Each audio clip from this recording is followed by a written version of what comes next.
I remember I started in round one, I think I shot even par, so I was a little bit behind the 8 ball, then played really well Friday, Saturday, Sunday. Was a few back heading into Sunday and had a really good round.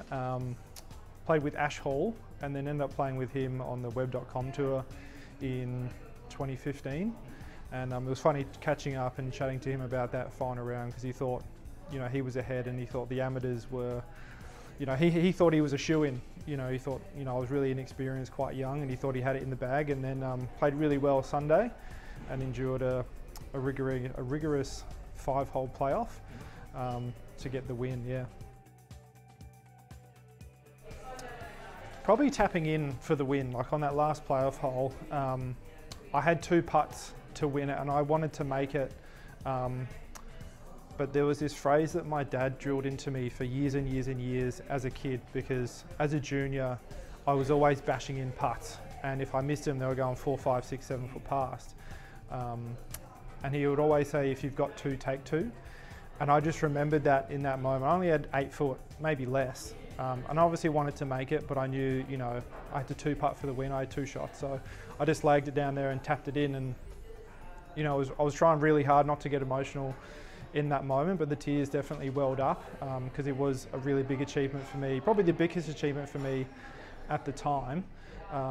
So yeah, that's probably what I remember most about that win and that week and that day.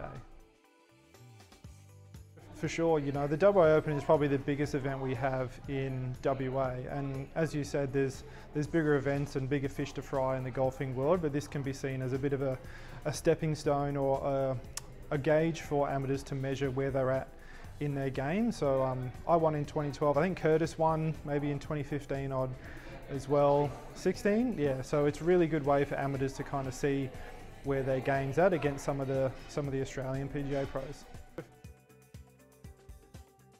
Look, it's definitely up there. At the time, I probably didn't realise how significant of an achievement it was.